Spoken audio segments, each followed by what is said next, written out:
오늘 우리에게 주시는 하나님의 말씀은 마가복음 1장 32절부터 39절까지의 말씀입니다. 마가복음 1장 32절부터 39절까지의 말씀을 제가 봉독하겠습니다. 저물어 해질 때에 모든 병자와 귀신 들린 자를 예수께 데려오니 온 동네가 그 문 앞에 모였더라.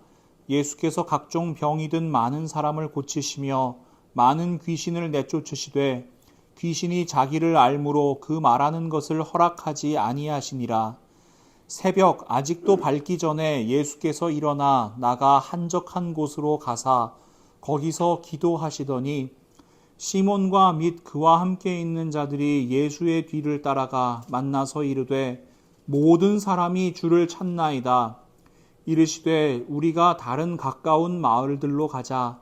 거기서도 전도하리니 내가 이를 위하여 왔노라 하시고 이에 온 갈릴리에 다니시며 그들의 여러 회당에서 전도하시고 또 귀신들을 내쫓으시더라. 아멘. 작년 말이죠.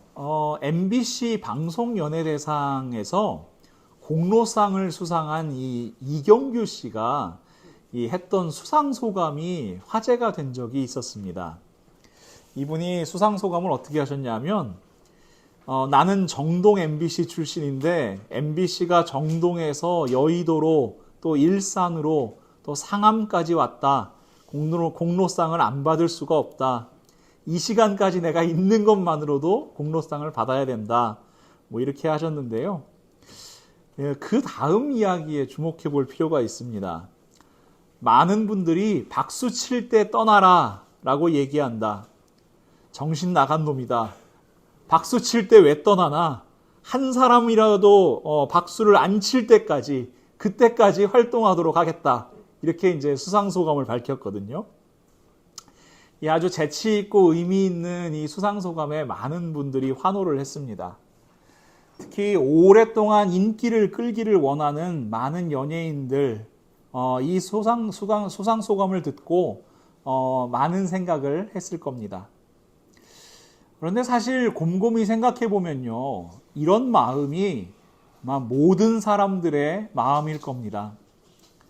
사람들로부터 인정받기를 원하고요, 사람들로부터 인기를 끌기를 원하고요, 또 그 인기가 오랜 시간 동안 이어지는 안정적인 삶을 원하는 것, 여러분, 이것이 우리 모두의 마음이 아니겠습니까? 그런데 말입니다. 예수님께서는 오늘 이와는 정반대의 모습을 우리에게 보여주십니다. 우리 지난주일에도 살펴봤지만 우리 눈길을 사로잡는 말씀이 있지요. 33절 말씀 보시면 온 동네가 그 문 앞에 모였더라.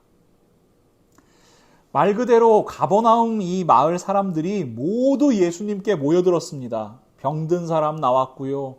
귀신 들린 사람 나왔고요. 삶에 무거운 짐진 사람들 나왔고요. 단지 신기한 구경거리가 있다더라 하는 그런 사람들까지도 모두 다 예수님 앞으로 모여들었습니다. 그렇게 정신없이 바쁜 밤이 지나갔습니다. 그리고 예수님께서는 아침 일찍 일어나셔서 기도하십니다. 마가복음 1장 35절 말씀에 새벽 아직도 밝기 전에 예수께서 일어나 나가 한적한 곳으로 가사 거기서 기도하시더니, 그런데 그 이른 시간, 아직 날이 밝기도 전부터 예수님을 찾는 사람들이 몰려들기 시작합니다. 그래서 시몬 베드로를 비롯한 제자들이 예수님을 찾아 나섭니다. 그리고 예수님께 이렇게 말씀드립니다. 36절과 37절 말씀입니다. 시몬과 및 그와 함께 있는 자들이 예수의 뒤를 따라가 만나서 이르되 모든 사람이 주를 찾나이다. 예수님께 이 상황을 전달하는 제자들의 기분이 어땠을까요? 아주 신났을 겁니다. 좋았을 겁니다. 지난 밤에 이어서 오늘 이른 시간까지 이 수많은 사람들이 몰려오잖아요. 이제 그들은 가버나움에서 꽤나 영향력 있는 사람이 될 수 있겠다라고 생각했을 겁니다. 자, 모든 사람이 나와서 예수님을 찾습니다. 온 마을 사람들이 이른 시간부터 몰려와서 그 당시 인간이 해결할 수 없는 문제, 질병의 문제, 귀신 들림의 문제 해결해 주실 수 있는 분을 찾고 있습니다. 누가복음에 기록된 내용을 살펴보면 모인 사람들의 분위기를 알 수 있는데요. 누가복음 4장 42절에는 이렇게 기록되어 있습니다. 날이 밝음에 예수께서 나오사 한적한 곳에 가시니 무리가 찾다가 만나서 자기들에게서 떠나시지 못하게 만류하려 하매. 예수님을 찾아온 사람들은요, 예수님께서 그들을 떠나시지 못하도록 막아서고자 했습니다. 어제까지는 예수님이 나사렛 예수였거든요. 나사렛 동네에서 오신 예수님이었거든요. 그런데 지금 가버나움 사람들이 가버나움 예수를 만들고 싶어 하는 겁니다. 사람들의 관심은 예수님을 자신들에게 붙들어 두는 것에 있었습니다. 그런데 뒤집어서 사람의 마음으로 생각해 보면 아주 성공적인 사역처럼 보이는 거예요. 사람들로부터 인기를 얻었지요. 인정을 받았지요. 이제 사역의 모든 것이 안정적으로 자리 잡는 일만 남은 것처럼 보이는 겁니다. 그런데 우리 예수님의 대답이 좀 이상합니다. 모든 사람들이 주를 찾습니다. 이 이야기를 들은 예수님께서는 제자들과 가버나움 사람들의 기대와 전혀 다른 이야기를 꺼내십니다. 우리 38절 말씀을 한번 같이 읽어볼까요? 마가복음 1장 38절 말씀입니다. 함께 읽지요. 이르시되 우리가 다른 가까운 마을로 가자. 거기서도 전도하리니 내가 이를 위하여 왔노라 하시고. 예수님께서는 제자들에게 가버나움을 떠나자고 말씀하십니다. 다른 가까운 마을들로 가자고 말씀하십니다. 그러니 여러분, 예수님의 말씀은요, 사람들이 모여들고 인정받고 인기를 얻고 안정된 삶을 살 수 있고 이런 것들을 추구하는 사람의 마음과는 완전히 반대되는 거예요. 예수님께서 가시고자 하시는 길은 안정을 추구하고 머물기를 원하는 인간의 본성과는 정반대의 말씀을 하시는 겁니다.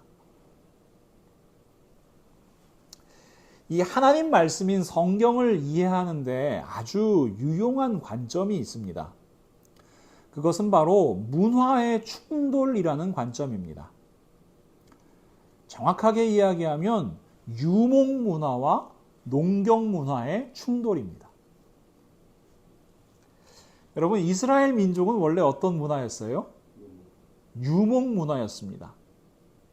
양이나 소를 키우기 위해서 계속 이동해야 되는 문화였습니다. 자, 이쪽에서 소나 양들이 풀을 열심히 뜯어 먹잖아요. 그러면 그쪽이 이렇게 황폐해집니다. 그러면 어떻게 해요? 새로운 초원을 찾아서 이동을 해야 되는 겁니다.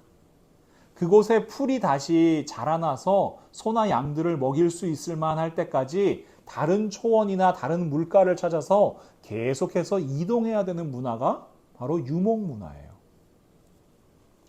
순간순간 상황과 환경에 맞춰서 가장 적합한 땅을 찾아내야 하는 문화입니다. 그래서 이 유목 문화권에서 발달하기 어려운 게 있는데 그게 바로 건축물이에요. 유목 문화에서는 집을 짓는 게 아니라 뭘 가지고 다녀요? 네, 텐트, 천막을 가지고 다니죠. 그러면서 이동한 그곳에 천막을 세우고 생활했다가 다시 접어서 이동하고 이게 반복되는 거예요. 그 징기스칸이 이 몽골 제국을 일으켰는데요. 이 세계에서 가장 넓은 땅을 정복한 사람입니다. 그런데 유목 문화였던 이 몽골 제국은 그것을 대표할 수 있는 건축물이 지금까지 남아있는 게 아무것도 없어요. 왜냐하면 이들은 그냥 정복한 땅에서 텐트 치고 잠깐 있다가 텐트 걷어서 또 정복하러 가고, 이게 이제 그들의 문화였던 거예요. 그러니까 이 유목문화에서는 생존을 위한 이동, 그리고 새로운 땅을 개척하는 거, 이런 것이 최고의 가치일 수밖에 없습니다. 자, 이에 반해서요, 농경문화는 정착과 안정이라는 가치를 추구합니다. 농경문화는 말 그대로 땅을 개간해요. 이렇게 아무것도 심을 수 없었던 땅을 열심히 일궈서 어떻게 해요? 밭을 만듭니다. 논을 만듭니다.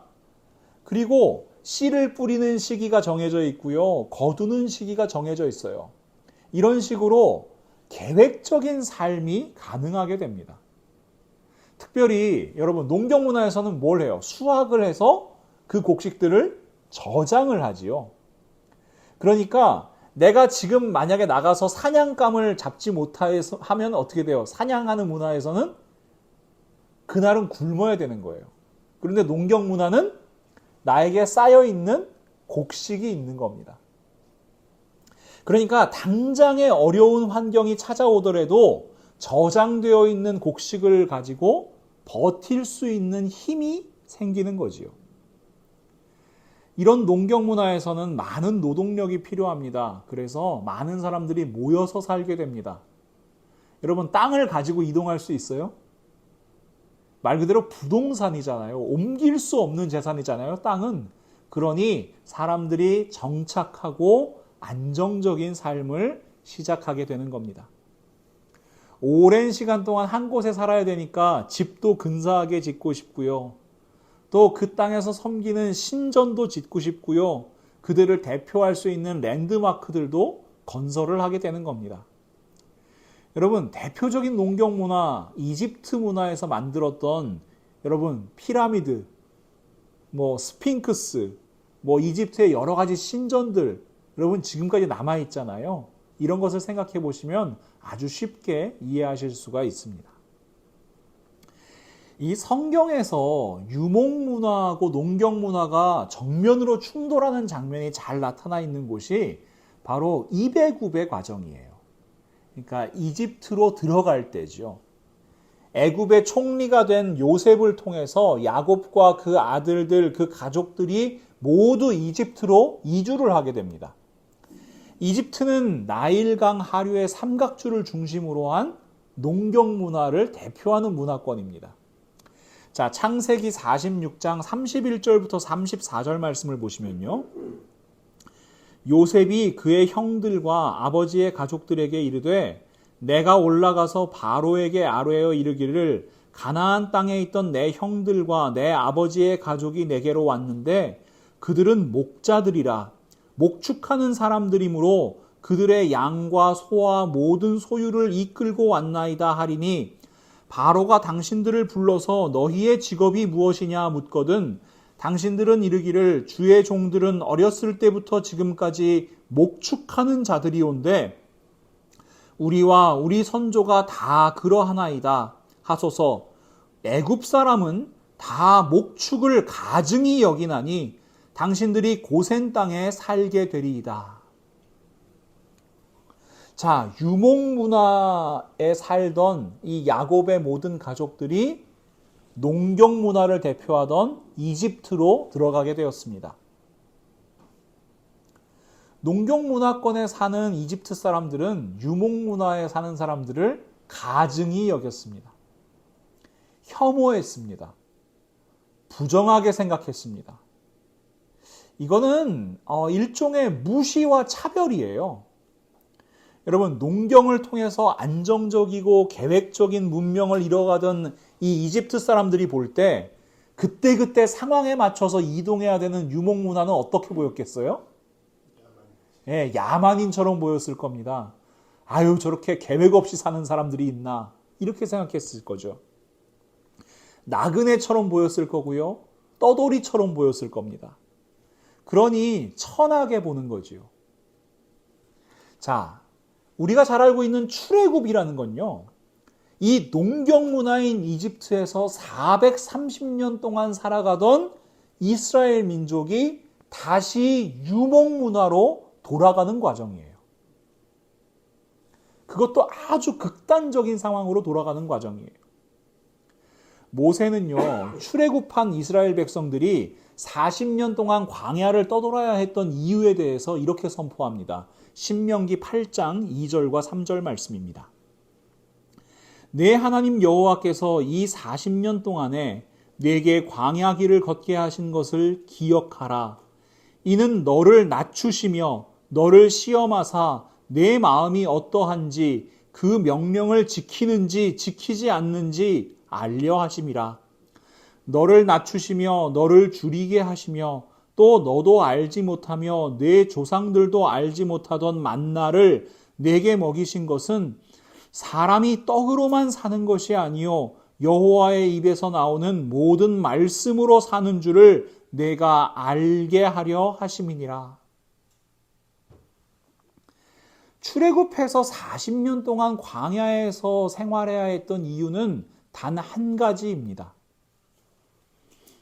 이스라엘 백성들이 하나님 말씀에 순종하는 삶을 살아갈 수 있도록 하나님 말씀 듣고 그 말씀대로 살아가는 삶을 훈련하시려고 40년의 광야 생활을 허락하셨습니다. 제가 군대 훈련소에 들어가서 힘든 훈련 받을 때 이 땀이 제가 많이 나거든요. 이 땀이 자꾸 눈에 들어가는데 여러분 땀이 눈에 들어가면 쓰라리잖아요. 그렇게 막 고통스러워하는 모습을 보시고 어떤 교관님 한 분이 이런 얘기를 하시더라고요. 지금 땀이 눈에 들어가면 쓰라리고 아픈 거다. 그거는 사회물이 빠지는 과정이다. 이제 군대 이 군인으로서 완전히 적응이 되면 땀이 맑아져가지고 눈에 들어가도 아프질 않을 거다. 뭐 이런 얘기를 하시는 거예요. 근데 정말 신기하게도요. 한 달 정도 지나고 나니까 땀이 눈에 들어가도 쓰라리질 않더라고요. 물론 이제 염분이 많이 빠져가지고 너무 땀을 많이 흘리니까 염분이 빠져서 좀 그런 현상이 나겠지만 여러분 하나님께서도 이 40년의 광야 생활을 통해서 이 이스라엘 백성들에게 뿌리 깊게 박혀있는 농경 문화 물을 빼려고 하신 것이 아닌가. 이 이집트 문화의 물을 빼려고 하신 게 아닌가 그런 생각이 드는 거예요. 군인다운 모습이 되게 하는 것처럼 하나님 나라의 백성, 하나님 나라의 군대로서 이 이스라엘 백성들을 세우시려고 하신 거죠. 여러분 잘 생각해 보면요. 농경 문화에서는 매일매일 하나님 말씀 듣지 않아도 괜찮아 보여요.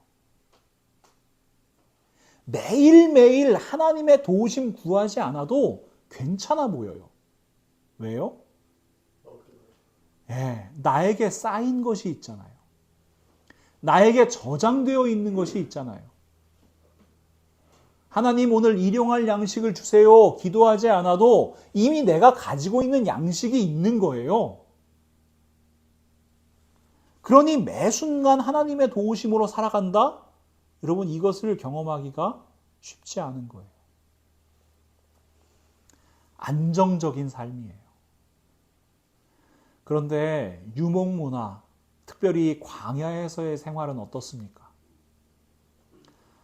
아무것도 가진 것이 없어요. 하나님이 필요해요. 하나님 말씀이 필요해요. 어디로 나가야 할지 몰라요. 어디서 멈춰야 할지도 몰라요. 그러니 하나님께 여쭤봐야 돼요. 하나님 말씀을 들어야만 해요. 내 손에 쥐고 있는 것이 아무것도 없어요. 그러니 하나님께서 만나를 내려주셔야만 해요. 사람이 떡으로 사는 존재인 줄 알았어요. 내 손에 있는 양식, 내 곳간에 있는 양식으로 살아가는 존재인 줄 알았어요. 그런데 사실은 하나님께서 말씀해 주시지 않으면, 하나님께서 공급해 주시지 않으면 우리는 한순간도 살아갈 수 없는 존재라는 것을 그 광야에서 깨닫게 되는 겁니다.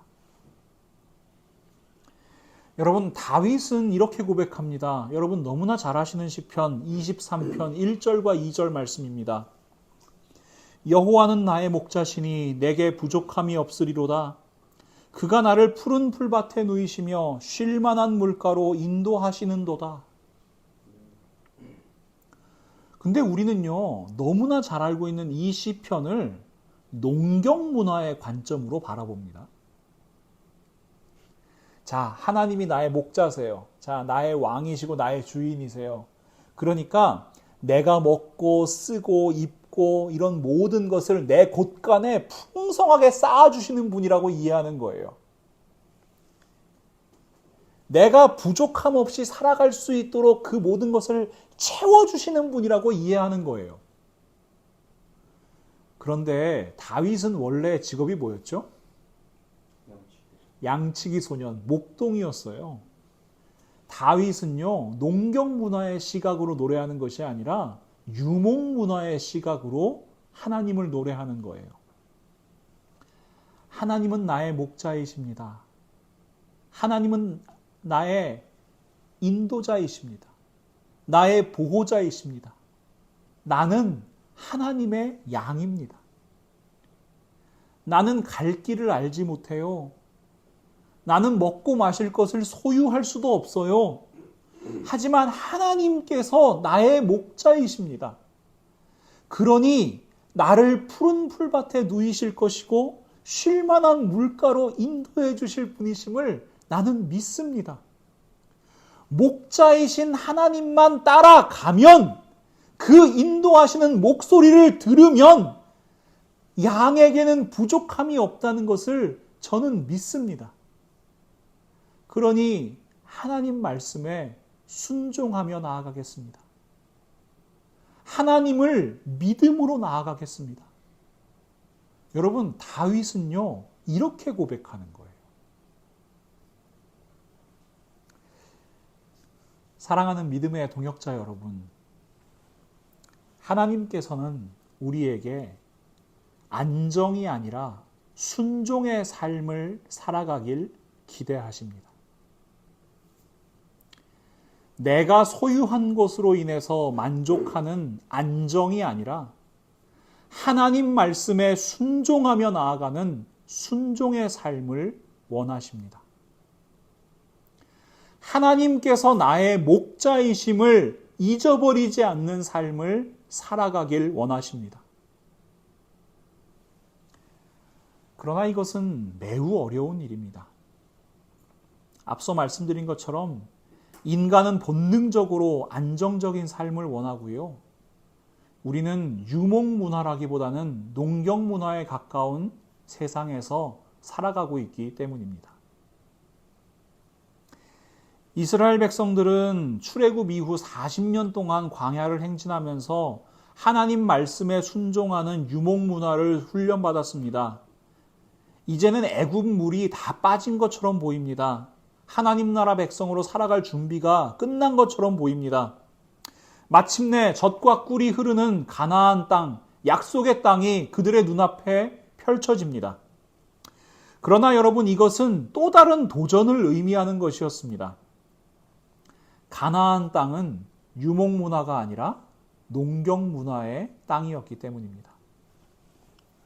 이제 이스라엘 백성들은 가나안 땅에 들어가서 땅을 기업으로 받게 됩니다. 정착하면서 살아가게 됩니다. 유목 문화로 훈련받았던 사람들이 농경 문화의 생활 방식으로 살아가야만 합니다. 그래서 모세는 신명기, 그의 마지막 설교를 통해서 이스라엘 백성들에게 신신당부합니다. 신명기 8장 11절부터 14절 말씀입니다. 내가 오늘 네게 명하는 여호와의 명령과 법도와 규례를 지키지 아니하고 내 하나님 여호와를 잊어버리지 않도록 삼갈지어다.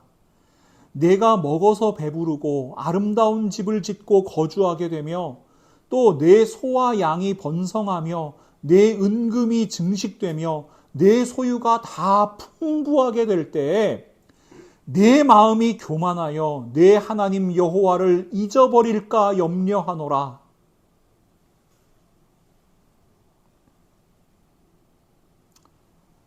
가나안 땅에서 정착하여 안정된 삶을 시작하면 하나님 잊어버릴까 염려하는 겁니다.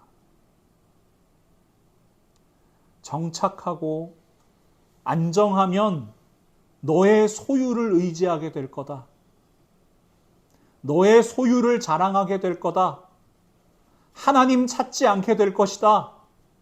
그것이 교만이라고 이야기하는 겁니다. 여러분, 대표적인 것이 바로 성전 건축이에요. 여러분, 성전이 건축되기 전에는 이스라엘 백성들이 어떻게 예배를 드렸어요?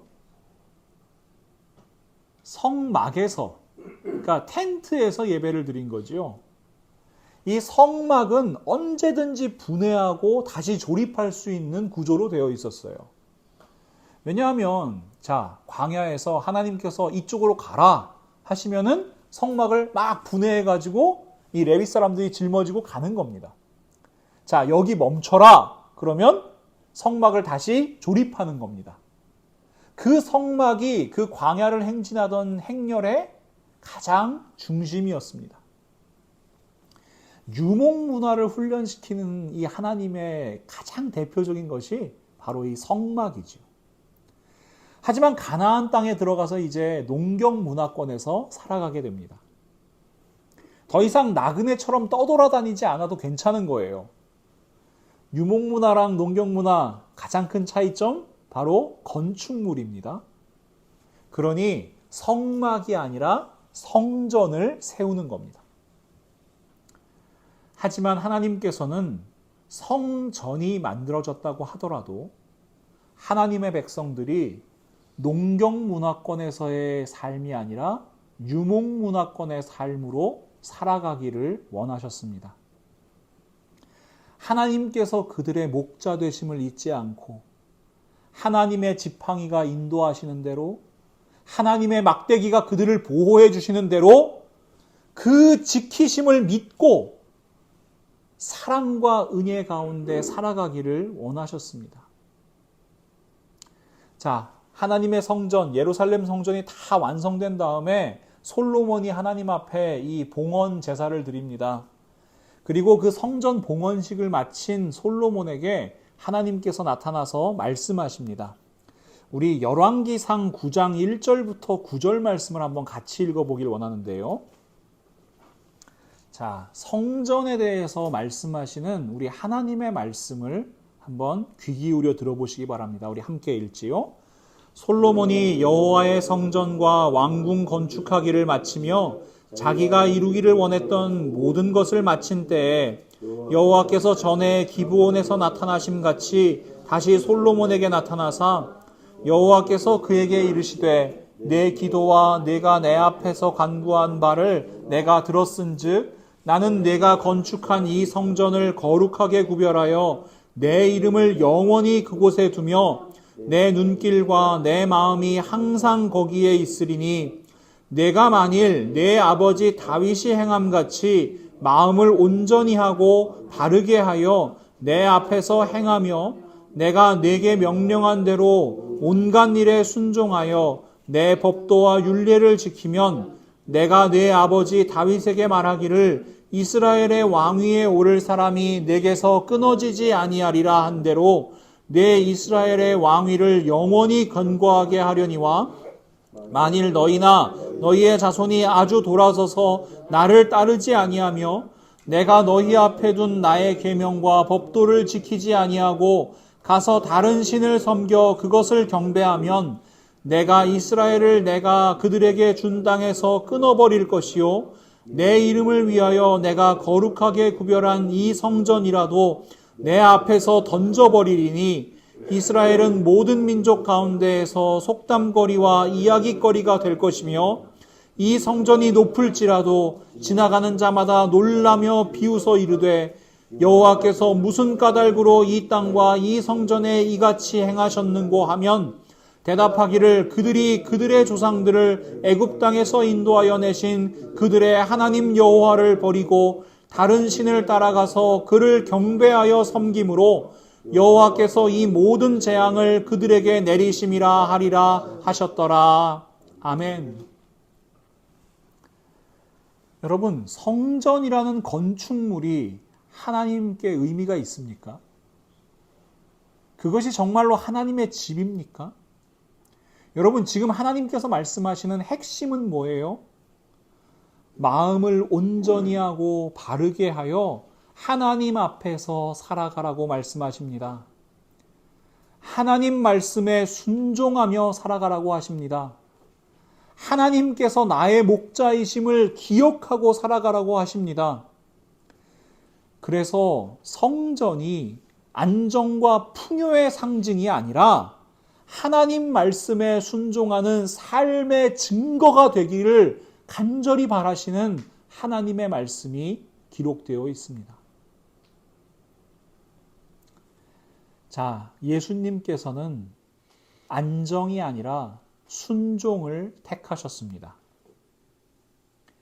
인간의 욕망을 따라서 가버나움에 정착하시는 것이 아니라 복음을 온 땅에 흘려보내시는 그 길을, 그 하나님의 뜻을 택하셨습니다. 이르시되 우리가 다른 가까운 마을들로 가자. 거기서도 전도하리니 내가 이를 위하여 왔노라. 이 대답을 들은 예수님의 제자들 어떤 생각이 들었을까요? 인간적으로 생각했다면 대단히 실망스러웠을 겁니다. 아니, 지금 이렇게 성공적인 사역의 결과를 놔두고 왜 다른 곳으로 가요, 예수님? 하지만 예수님의 제자들은 예수님의 말씀에 순종합니다. 그리고 다른 가까운 마을들로 나아갑니다. 우리는 예수 그리스도를 믿고 예수 그리스도와 함께 살아가는 그리스도인들입니다. 그렇다면 과연 우리는 무엇을 따라야 합니까? 안정입니까? 아니면 순종입니까? 너무나 당연해 보이지만 참 쉽지 않은 문제입니다. 지금 이 시대에 복음이 왜곡되고 교회의 모습이 변질되는 가장 큰 원인이 바로 여기에 있습니다. 많은 교회들이 또 많은 성도들이 순종보다 안정을 추구합니다. 하나님 말씀을 듣고 그 말씀대로 살아가는 삶을 복된 인생이라고 생각하는 것이 아니라 소유가 많고 규모가 커지고 하나님 없어도 괜찮을 것 같은 모습을 복된 인생이라고 착각하며 살아갑니다. 눈에 보이는 건물을 교회라고 생각하고요. 눈에 보이는 건물을 성전이라고 착각합니다. 그래서 그 건물이 크면 클수록 뭔가 대단한 것처럼 생각하기도 합니다. 여러분 기억하십시오.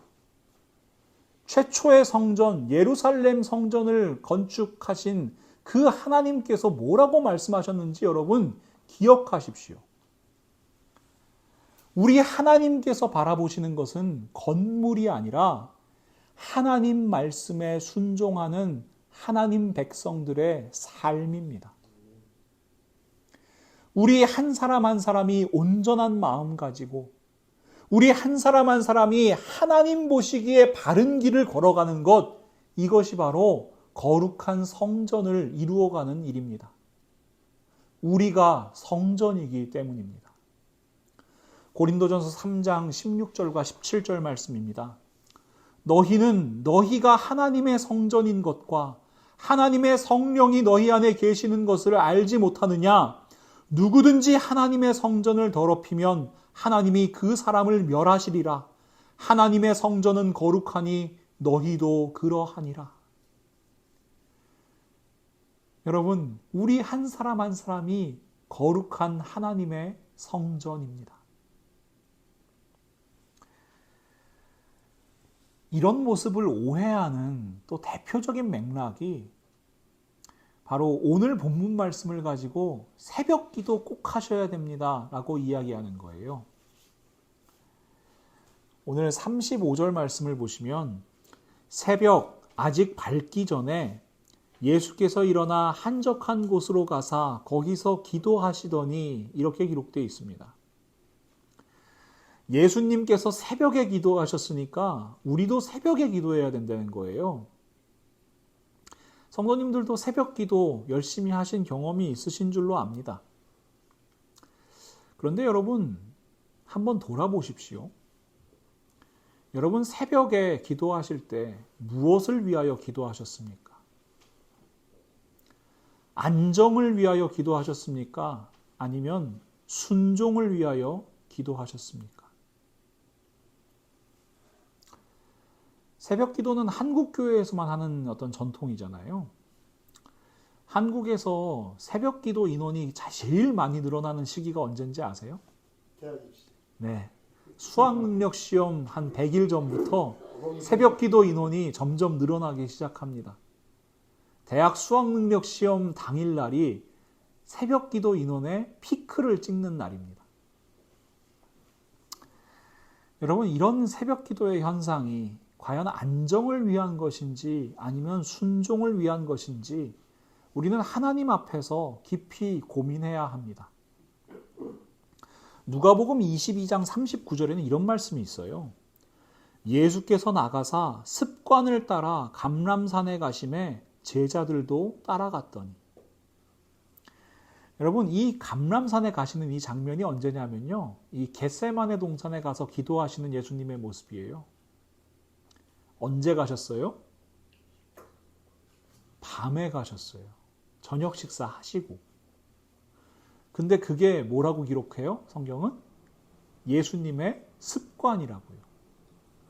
그렇다면 여러분, 정말로 예수님처럼 기도하기를 원한다면 예수님께서 밤마다 산에 가서 기도하신 것처럼 하는 것이 더 맞지 않을까요?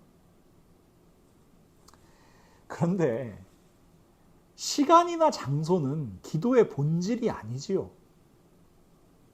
정말 우리가 본받아야 할 예수님의 기도는 시간이나 장소가 아니라 세상과 사람과 소유를 통한 안정이 아니라 하나님 나라와 하나님의 의를 위한 순종의 길을 선택하게 해달라고 기도하시는 예수님의 기도가 바로 예수님 기도의 본질인 겁니다. 정말 우리가 본받아야 할 예수님의 기도는 바로 이 결단인 거예요.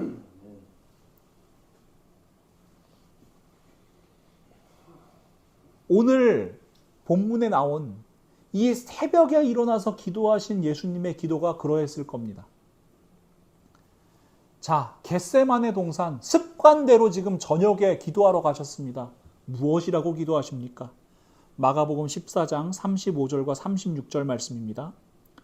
조금 나아가사 땅에 엎드리어 될 수 있는 대로 이때가 자기에게서 지나가기를 구하여 이르시되 아빠 아버지여 아버지께는 모든 것이 가능하오니 이 잔을 내게서 옮기시옵소서.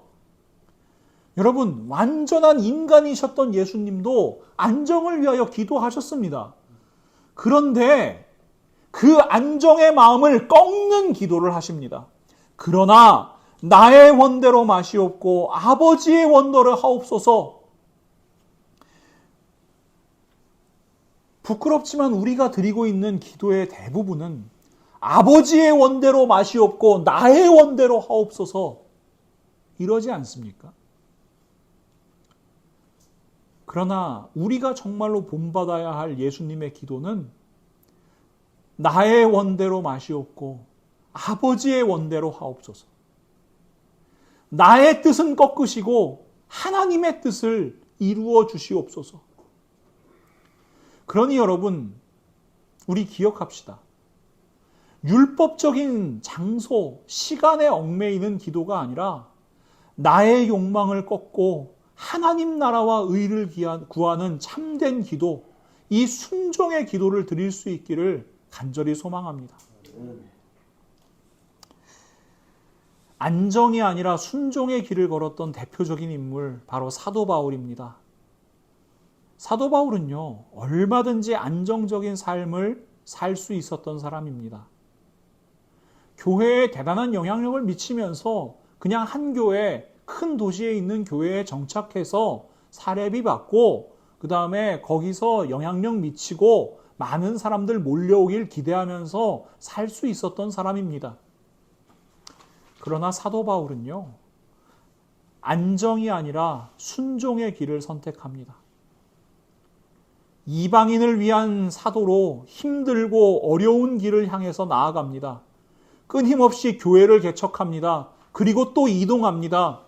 심지어 고난과 죽음이 그를 기다리고 있다는 사실을 알면서도 그 길을 향해서 나아갑니다. 그 사도 바울이 우리에게 선포합니다. 로마서 12장 1절과 2절 말씀입니다. 그러므로 형제들아, 내가 하나님의 모든 자비하심으로 너희를 권하노니 너희 몸을 하나님이 기뻐하시는 거룩한 산 제물로 드리라. 이는 너희가 드릴 영적 예배니라. 너희는 이 세대를 본받지 말고 오직 마음을 새롭게 함으로 변화를 받아 하나님의 선하시고 기뻐하시고 온전하신 뜻이 무엇인지 분별하도록 하라. 사랑하는 성도 여러분, 우리는 안정을 중시하는 시대를 살고 있습니다.